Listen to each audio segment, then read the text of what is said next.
Sihat, dia akan cepat kurus. Kalau you tak sihat, sabar. Kena ambil masa sikit. Jadi, kat sini, tak ada yang tak berjaya. Tak kisah you betapa lambat pun, you mesti ada hasil punya. Swing macam ni. Tengok you punya badan semakin sihat.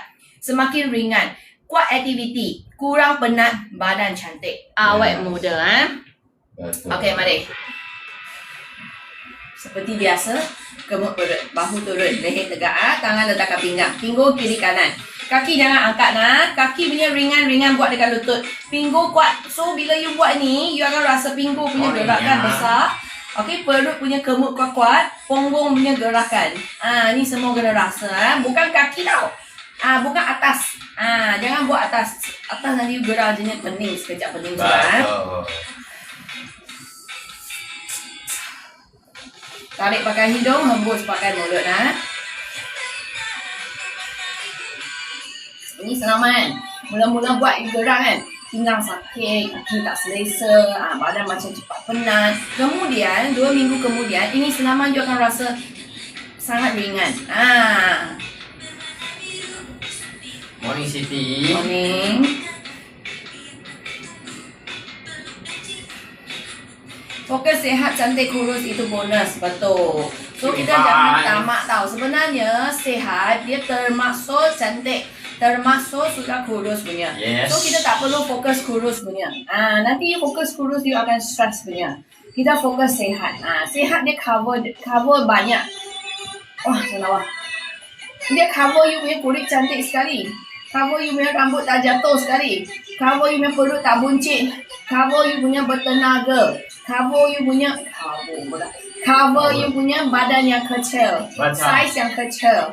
Lengan yang tak mengelebih. Senang punya membuang. Usus punya sihat. Bahu punya tak bongkok. Macam tu semua dia cover. Kalau you ada sihat. Jangan kurus saja. Nanti you kurus, bahu sakit, kaki sakit, perut buncit, habis. Pening kepala, migraine, graving, ni macam banyak kurus kita tak mau.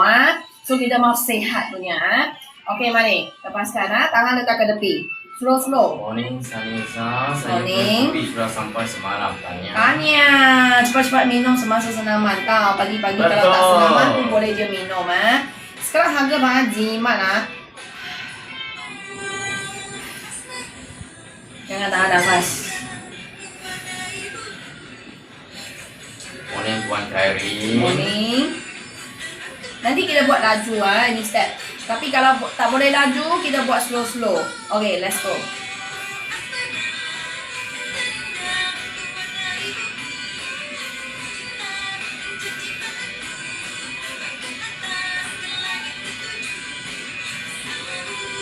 Okay, angkat tangan.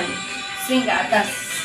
Dengan bahu yang tak angkat leher tegak panjangkan. Ini senaman bakar lemak seluruh badan. Betul. Dia punya lemak kat mana? Double chin.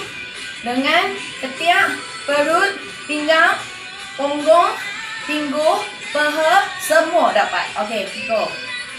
Swing lagi Semoga cepat sembuh ya Puan Khairi. Betul.